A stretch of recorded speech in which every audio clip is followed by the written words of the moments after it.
Well, hello there. It's a new week, and we are pleased that you've joined us on the Monday edition of the Sportsline Podcast. I'm Bubba O'Neil. Hey, if you're checking us out for the very first time, this is the place where we chat and get very personal with the best that Southern Ontario, and in particular, the Golden Horseshoe has to offer when it pertains to athletes, coaches, officials, and in today's case, an owner and operator. Growing up on a broccoli farm just outside of Greater Hamilton, this individual wanted to blaze his own trail and do his own thing. His original focus, sports management at Durham College, which set him up with a huge opportunity at Wasserman, which is a successful marketing agency that handles major sporting events such as the RBC Canadian Open. We know all about that tournament. It's coming here soon.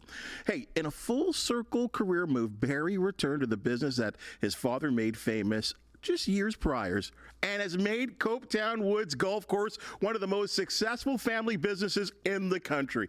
Barry Ford, this is awesome. I'm really pleased for you to join us here. You've got a story that I think so many people need to know about. Yeah, I don't know how many people need to know, but let's tell it anyway. Yeah, and you know what? Let's go right here with this broccoli farm.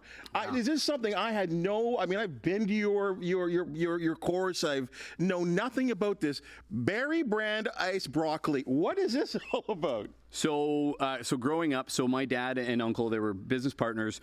So they started farming and moved to, where I grew up in the 70s. And so I was born in 78. So 1984, they wanted to start producing enough. They wanted to start selling to grocery stores as opposed to delivering to the markets. And, there's a lot of work involved in that. And so they wanted to start selling to grocery stores. So in order to do so, they had to provide enough volume to be able to make that deal. And so what they decided was they would specialize in broccoli. And so I'm the youngest of 5. I have 4 older sisters.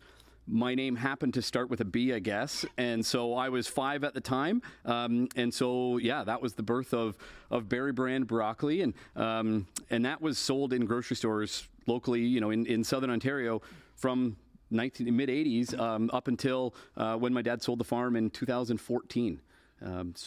I had no idea that broccoli was grown in Ontario. I'm going to tell you, that's how dumb I am. But to think that actually this was going on in our very own area. Oh yeah, broccoli in this area is huge, and it was great for us, especially when we built the golf course. So, we took 200 acres of the golf course that wasn't conducive to growing vegetables based on the soil type. We then, so we opened the golf course. We still farmed. When I say we, my dad and my uncle. Sure. I had zero, business being called a farmer, and I happened to grow up on a farm, and that was the extent of it. But so they farmed, for the first 11 years, the golf course was open, and the margins on broccoli soup and salad were incredible when we could just take it right out of our own field. And but we currently, still bring in local broccoli when it's in season from our cousins right up the road. We bring in local broccoli from them. So your father was operating, or I guess began the beginnings of a golf course, and was doing broccoli at the same time? That's correct. Yeah. So the first conversation of building a golf course came in the late 90s. I think I was in my second year of college. And, as you'd mentioned, I went to Durham College for sports management, no interest in farming.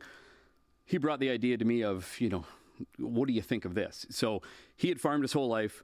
When he essentially turned 50, that was kind of the time when he started golfing, played baseball, blew out his knee, didn't really have a lot of time to golf, but then wanted to do something more, got into golf. And then basically, she said, we've got this piece of property right now, doesn't provide a great yield. What else can we do with it? And so, as he went around and saw, different places, he thought, well, I could do this myself. And we've, finally got the approvals, and first bulldozer was on the ground in 2002, and we opened 14 months later in June of 2003. Fully on common sense. We had no experience in golf, zero really idea. But at the end of the day, you go to a golf course, you go to a restaurant. What do you like? What don't you like? What's good? What's bad? From a turf standpoint, from a food standpoint, service. There's no rocket science involved in it. It literally is just common sense, and we still do that. Run it like that today. That's a wonderful story. And I think so many people probably don't even know that. And I think in that area too, I think of right now where we are presently in the Golden Horseshoe, Oakville, Burlington, Hamilton, Ancaster. there's golf courses everywhere. Yeah. Was your course one of the only ones up in that area? No, I mean, no. I mean, we're. I would say we're probably one of the newest to be built in this area. And, you know, that was that kind of, you know, mid '90s boom of when Tiger started, and late '90s boom. And I would say we were kind of maybe, I guess, on the back end of that. And it certainly wasn't, you know, because of Tiger, or wasn't because of that boom. And I mean, to, I guess, a certain extent, maybe it was because there was a market for it. There was a need for it. And there was, you know, the demand for golf at that time. But we're one of the newer golf courses. I mean, we're now, you know, in our 21st year of operating. And so there hasn't been a lot new built since then. So, yeah, we're still kind of one of the newer ones. You said something along the line there that you said you had no interest in any of this. You wanted to blaze your own trail, I guess, and you sports marketing was something that that really interested you. Yep. But why did you want to move on and do something different? Yeah, I mean, I don't know if I was just, you know, didn't want to get the dirt under my fingernails of being a farmer, but yeah, I always had a passion for sports, and so that was the goal is to do something that I loved every day. You know, I enjoyed playing sports and being part of it and being part of a team. And so, yeah, went to Durham College, took the sport management program there. And it was great. It was, you know, it was something that I enjoyed. And so if you're speaking of a business course or a marketing course, you're taking that with a sports kind of twist to it. And so, yeah, it was great. And so out of college, I started working and managing some privately owned sports facilities, kind of in the hockey baseball side of things. And then, yeah, the year before we built the golf course, I moved to, you know, came back and started working outside and, you know, with our superintendent at the time to grow it in. And then once the snow started flying, I moved back in and moved inside our office, which we didn't have a clubhouse at the time. So I was working out of our office at our farm. And then, yeah, just to get everything ready to go for kind of opening season. And at the time, the clubhouse was being built, and we built the clubhouse and opened clubhouse, golf course, everything all at the same time, June 2nd, 2003. So, okay, that's interesting. But in that time, when you were, you know, just now graduate and you're getting to Wasserman's and you're you know, actually with a big agency here, and some big things happened to you locally, which I thought which is really cool. Yeah, so kind of fast forward. So we opened the golf course 2003. So, you know, fast forward 6 years, almost 7 years. A neighbor of mine, her name is Leslie Watson, she came to me with the question of our kids played on the street. They, you know, played road hockey on the street. My oldest was 3 at the time. And she came to me with the question of if I had ever heard of this, you know, program called Craft Hockeyville. And so I said, yeah, I've heard of it. I, you know, watch hockey and Hockey Night in Canada. And so I've seen it before and know what it is. And she asked me if I would help her do it. And, you know, she had put Dundas in the year before, didn't really get any traction. And so, you know, within, you know, running a golf course in our area, I knew some, you know, people in media, and I knew certain, you know, people. One of the, you know, people that's sat on this couch a couple times, Don Robertson, who's kind of the king of hockey in our area. He's a good family friend. And so, you know, I had conversation. I said, let me just chat with some people. Let me just see where we can go from here. And so, as I started to have some different conversations with guys like Don and some different media people and local politicians, I could see that we could get some traction with it. And so I kind of took this thing on, you know, working at the golf course, had a 3-year-old, a 1-year-old, and my wife was pregnant at the time. Took this thing on and almost like a full-time job, but as a volunteer. And so, yeah, moved forward to, you know, April 3rd, 2010, and Gary Bettman came on Hockey Night in Canada, and we were all in the rink in Dundas at J.L. Greitmeyer Market Street Arena, and I was, you know, mic'd up with Ron McLean just in case we won. You know, it was just in case. It was 5 towns, you know, that out of 950 towns, we were down to the top 5, and so we had a full crew there. I was mic'd up with Ron McLean.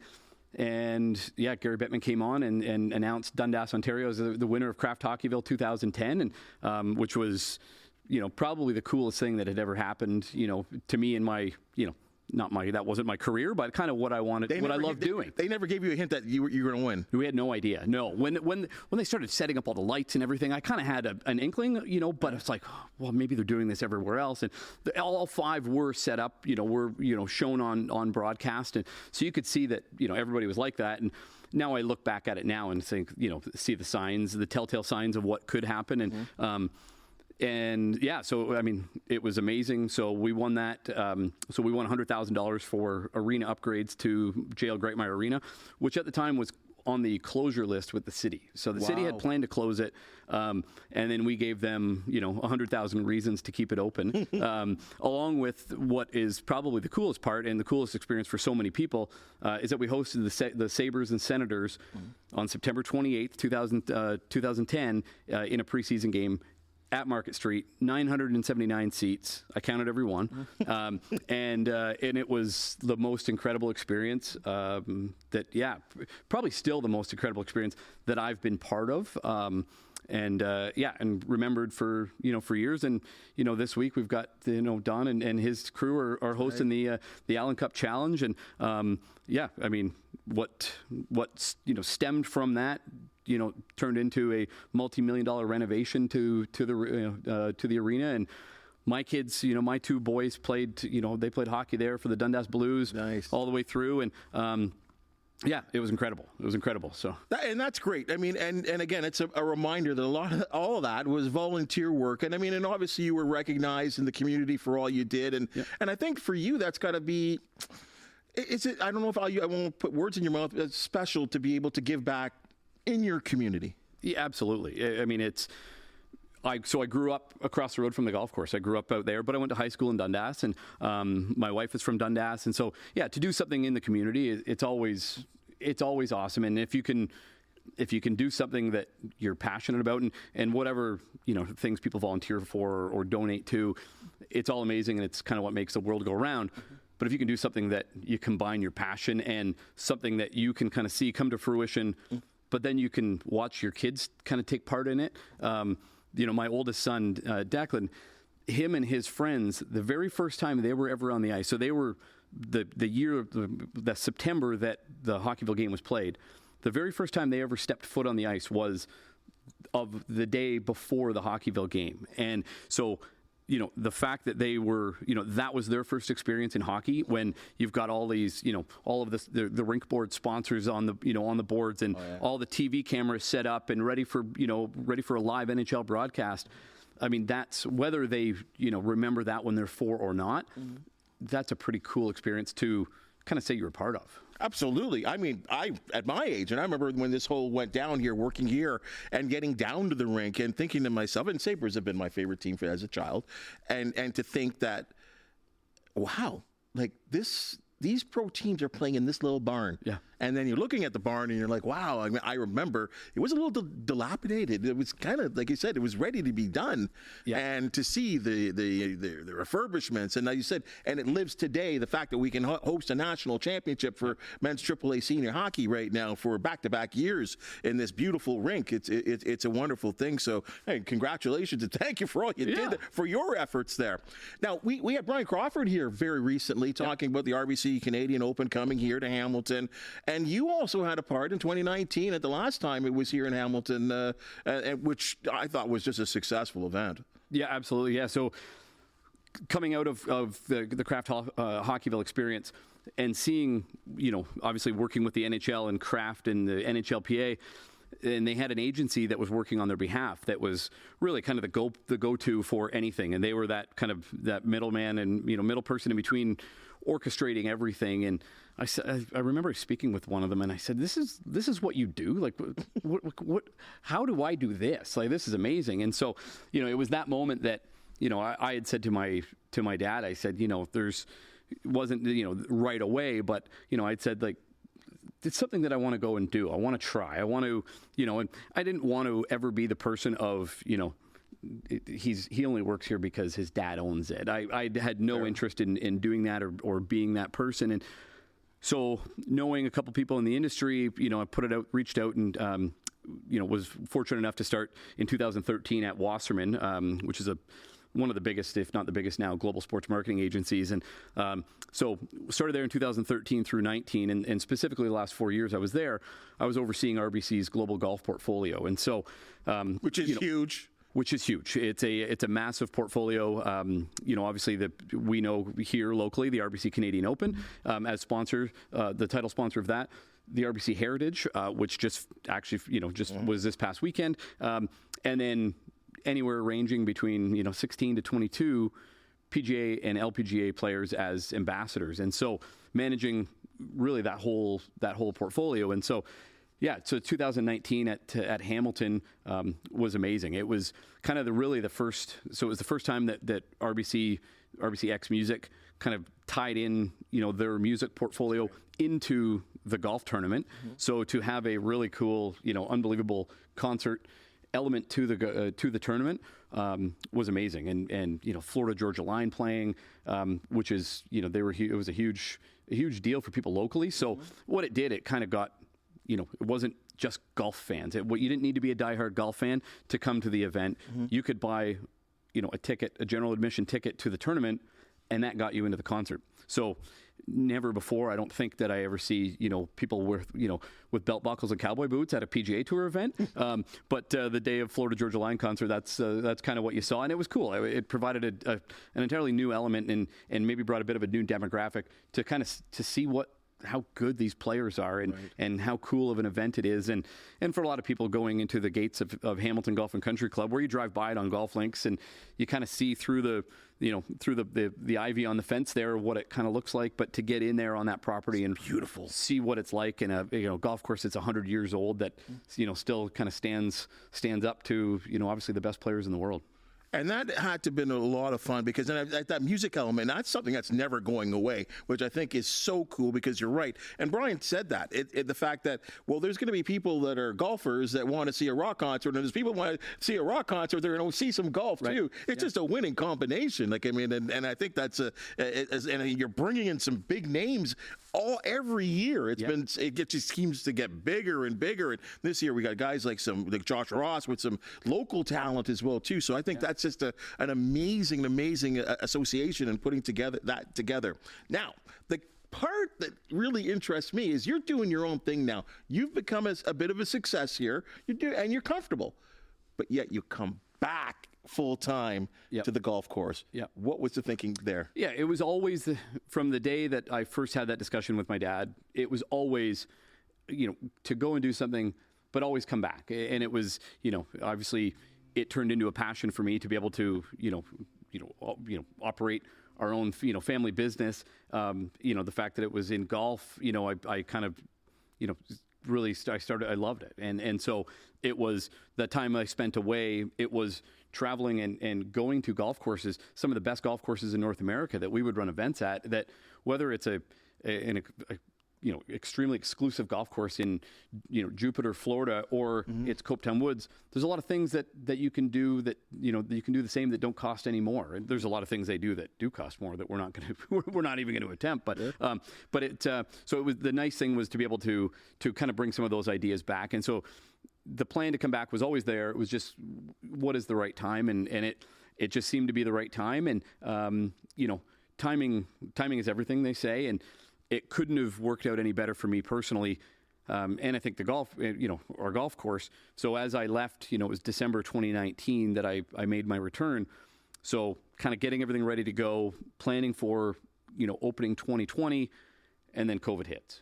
Nobody had any idea what that was going to do for golf, for any business, for whatever. And, as it turns out, if you were in the business of face masks, plexiglass, or golf courses, you benefited from COVID. And I'll be the first to admit that, that we've been lucky, with how things have changed and how the popularity of the sport, the amount of new golfers that have come in.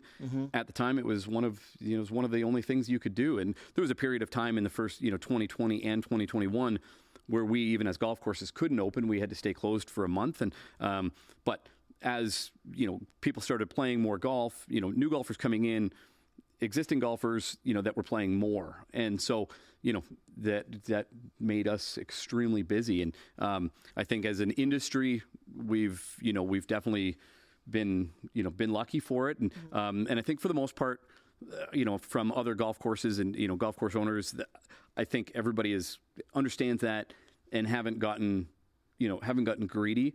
There are some stories out there of golf courses that tried to jack their rates up, and we're not one of them. Obviously, at the end of the day, expenses go up, wages go up, price of gas goes up, food costs go up.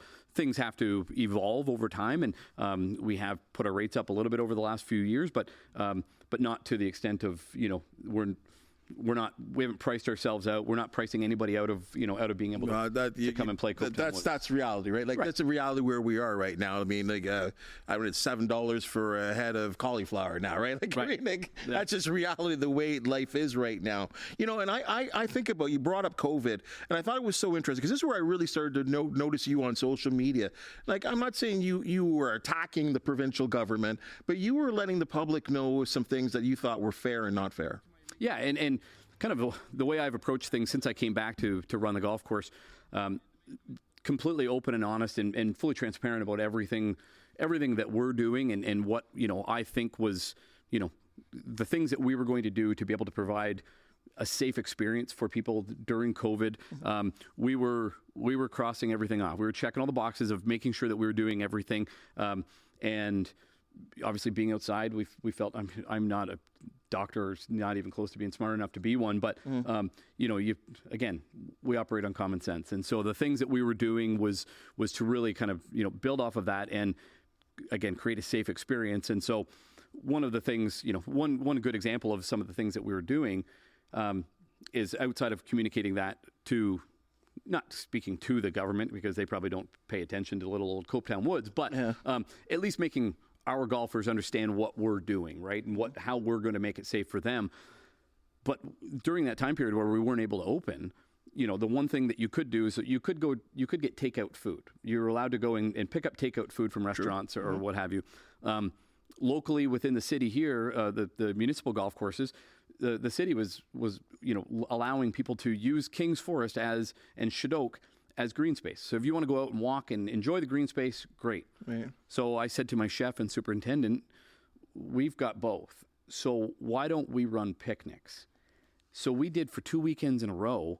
We ran picnics on the golf course, which is hilarious. It was the funniest thing, literally seeing families come out. And we said to families, let your kids bring out sand toys. Like, go and play in the bunkers. We just asked to stay off the greens and stay away from the ponds. Mm-hmm. But we had, hundreds of people out there, and we capped it. We didn't want to have too many people because we didn't want it to be like, we didn't know what it was going to feel like or look like. But everyone wanted to get outside. Everyone wanted to get outside, and we were turning people away left, right, and center, and we turned into like this picnic location, which was so funny and weird. And, I think it was the third weekend in a row we were going to do it, and we had the demand was insane, and so we had so many people booked. And then all of a sudden, the government said, you can open 2 days before. Mm-hmm. We're all like, and then at that point, it's like, no offense to you picnickers, but get off the course, please. Get out of here. We need to make some money, and for golf. And so once we opened up for that first time after COVID, we didn't know what to expect. And the onslaught that ensued of, how busy it was going to be and continues to be. And I think overall I think industry-wide, it's probably plateaued and maybe kind of gone down a little bit. And I try to continue to do new things and run different events and cool events. And, through, the marketing of our social, basically through marketing through our social media channels. And the one thing that, that I'm not afraid to do is I'm not afraid to look stupid or make fun of myself. And I think, anytime I do a video that if I look really stupid, it gets more views. And so just trying to keep us top of mind. And we just kind of continue to move forward. Well, I love this. I think this is so modern. This is the way to look at things. And I think if you do have a sense of humor, like you certainly do, and I think we sometimes take ourselves too seriously and have got to have a little laugh with ourselves and laugh at ourselves at that. And I love that you seem to have been able to associate certain local celebrities and stuff, get them on the golf course. Yep. I mean, look at this. What is going on with you? I mean, that's Levi Mitchell, right? That's a professional quarterback, and you are on a green and dropping passes. What is going on? Yeah, but absolute That's Duffy over there too, isn't it? And Duffy snapping the ball to Bo, and so again, in my my time at Wasserman, one of the first things I did at Wasserman, Shaw Communications was my client. And we negotiated a deal for them to become the presenting partner of the Grey Cup. Mm-hmm. And once we did that, then we ended up getting them to create a Team Shaw, and so we had one player off every CFL team that we would go. I would travel around and shoot content with, and so Bo was one of the guys that when he was in Calgary, I did got to know him and worked closely with him for 3 years, and he was the first shoot that I ever did, and we were at McMahon Field and found out that he loved golf, and so we were doing things that weren't football related. Tell us about the city, the restaurants you love in the city, or where do you like to go with your family, or what else do you like to do? And he loved to golf. So we had him hitting a wedge from the other end zone through the uprights, 100 yards, 110 yards. That's cool.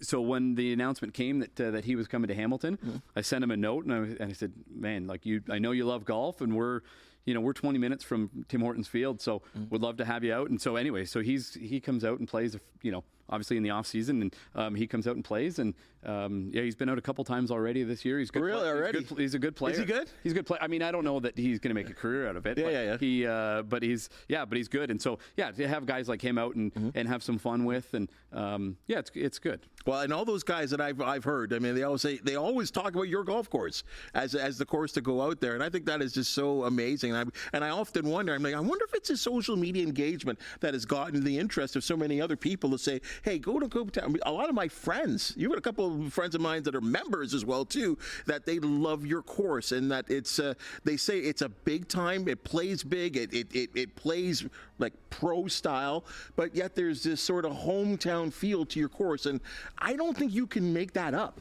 Yeah, it's one of the things that I when I came back to run the golf course just over 4 years ago, I sat down with my dad the very first time, first day that I was back, and I said, okay, this, and this need to change. He said, you've been here for 5 minutes, and you've been here for 10 minutes, and you've told me there's 5 things wrong with the place. I said, well, buckle up, because I'm going to tell you what you need to hear, not what you want to hear. And one of those was I hate using the term vibe and culture, and but spending 7 years at a sports marketing agency where we were working downtown in the financial district, and we're going up the elevator in jeans and Chuck Taylors and t-shirts, and we're with lawyers in 3-piece suits, and that vibe and culture in a sports marketing agency office to a smaller, lesser degree, bring that feeling back and make it a place where people want to come and work. I mean, you're working at a golf course, like it's a great place to work. I always say this to my staff. We're fortunate to be in a business where people are coming to play our golf course, whether they're coming to play the golf course or they're coming to eat, whatever it is. Anybody that is coming to our golf course, they're away from work, they're away from their chores at home. And as a golfer, every time you go and play golf, you go in the driveway and you think, today is my day.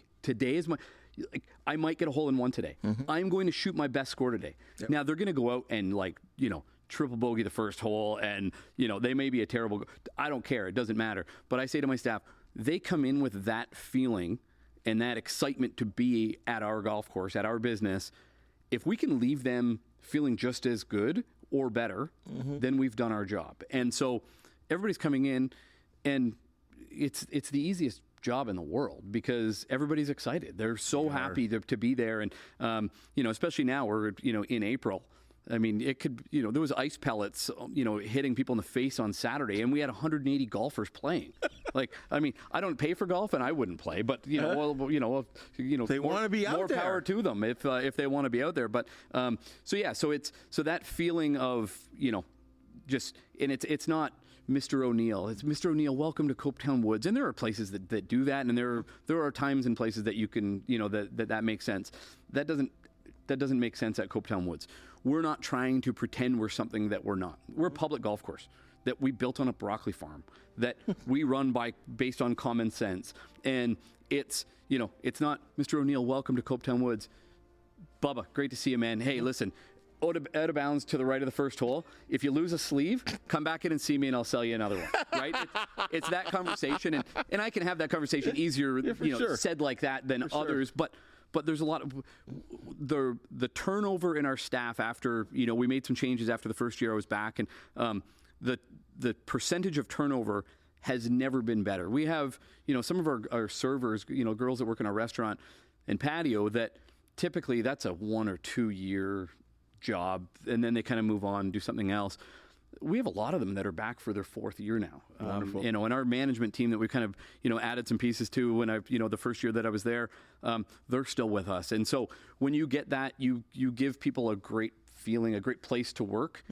That carries on and trickles down to the customers. Absolutely. And so your friends that are members at other private clubs, it's great to be able to go and play there, but to be able to come over and play a place that is maybe a little bit more low key, can have a little fun, can let their hair untuck their shirt and and play some music on the golf course on a very classy looking place too. Right. All of that as well. Absolutely. Too. And that's a wonderful thing that you've got mixed in there, and it's clearly coming there. And as you said, you're right. In the service industry, for people hanging around for 4 or 5 years, that says something about the staff. That says something about their happiness. Yep. That says something about the clientele that they're serving as well, too. Exactly. And Brian said this to me. This really resonated with me when he said this to me, because I never really thought about it.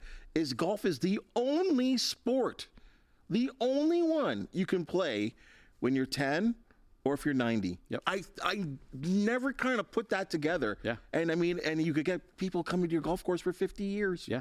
Yeah. No, it's true. It is. That is the great thing about golf. And the nice thing that kind of happened, a positive that came out of it for COVID was so many new people decided to try it. And you don't need to be good. You don't need to be you don't need to be a great golfer. You don't need to keep score. Just if you want to go out and just go out and enjoy yourself. And, we do things now where, once we get into kind of more patio season in late May, we'll start doing it again where we do date night, where we put music on the range. And, a lot of times what it is, somebody that comes and plays regularly, or they're an avid golfer, will bring their spouse or their boyfriend or girlfriend out, come out and hit a bucket of balls, music on the range, super casual. If you want to, show up in jeans or whatever, I don't care. Mm-hmm. And then come and have dinner on the patio. And, let's say it's a, $60 or $50 or something like that per person. They get that. It was like, I think last year we were $65, for 2 people, and a shared appetizer, an entree of their choice, and a shared dessert. And the range doesn't cost you anything. It's just come out, and then it allows people to see what it's all about. And it's, those people then turn into, well, maybe I'll go play 9 holes. And then they get together with a group of their friends. And, you don't need to golf at 6 a.m. or at noon. Mm-hmm. You can go out and play golf at 6 p.m. Where it's not busy, where there's not as many, eyeballs on you. So if you're a new golfer, to be able to come out and kind of take your time and enjoy that experience. And if you're playing and you hit a couple bad shots, pick up your ball and carry on. The best in the business hit bad shots. Absolutely. I mean, that is for sure. And as you talked about your patio too, and we just showed some pictures here for people that are watching the podcast and not listening to it. The outlook of your patio to the golf course. It's just it is a chill vibe. It's a really, really nice area and a beautiful area to enjoy a couple of pops and a good burger and all that kind of stuff as well. Couple things before we close out.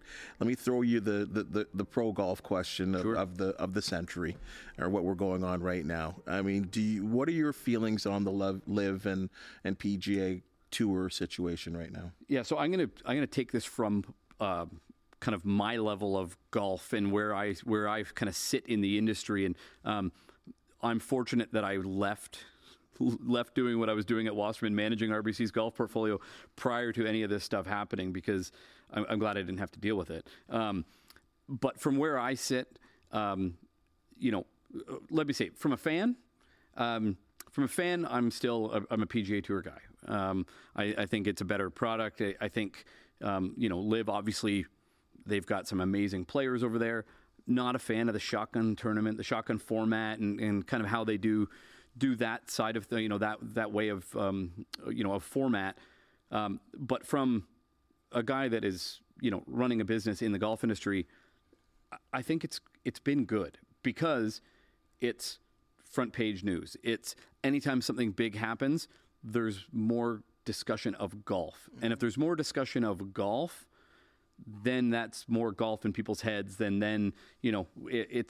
a good thing, I think, for the golf industry. Mm-hmm. From a professional golf standpoint, it's a bit of a mess, and I feel I feel for guys like, people like Brian Crawford and Golf Canada and RBC, because they've been on the losing end of press releases and announcements the last 2 years. Yes. It was, 2 years ago, there, at St. George's was the, head to head with the first ever live golf event.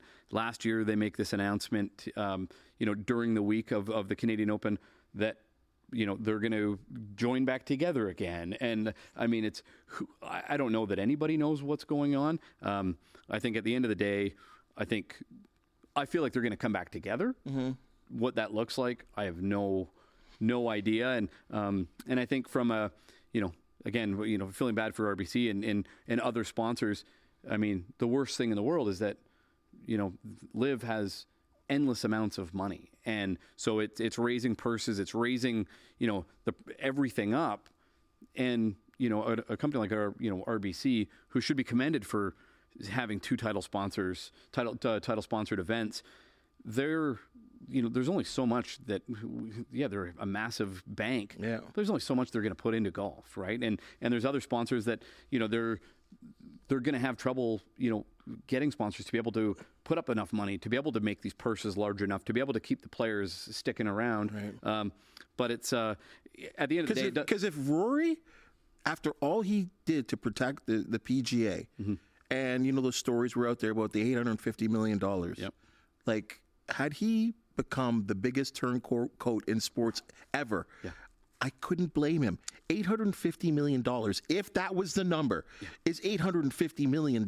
Yeah, you know what? You can buy new friends with that. It's insane. Yeah, no, and I mean, and I feel bad for all the PGA Tour players, because at the end of the day, I mean, none of them can win anything when Scotty Scheffler's playing as well as he is anyway, right? That too. It's like Nelly Korda. 4 out of 5 for Scotty, and the one that he didn't win, he tied for second. Yeah, he's close. And Nelly, 5 in a row. Oh. They're playing a different game, and it's fun to watch. Mm-hmm. It's fun to watch because you know what, they're both people that you can only like them. Mm-hmm. I wish Scotty had a little more personality. A little bit. I'd love to see a little fist pump. Yeah. Because if you're watching on broadcast and you don't know what happened, he could have had a triple bogey or an eagle, and you wouldn't know the difference. Quite sure. Right? Yeah, exactly. It's just So part of his secret sauce, though, I guess. I suppose so. You know what I mean? Yeah. Final thing, and it's funny because we've rubbed on this the whole way through, and I by talking to so many people that are sitting where you're sitting right now, I've come to understand, I've come to appreciate that none of the success that any of us really enjoy doesn't come without a good backing, and that's family. Yep. And you've been blessed in that way as well too. Yeah, no, absolutely. And obviously from, a family business and second generation now. And, my kids, I have 3 kids that are, turning 18, 16, 14 this year. All 3 of them are working at the golf course this year. And so where they go, what they do. My oldest, he's committed to go to Brock University for sport management next year. Great. And kind of following, when he was old enough to really kind of start grasping what was going on, I was on planes and traveling and running tour events and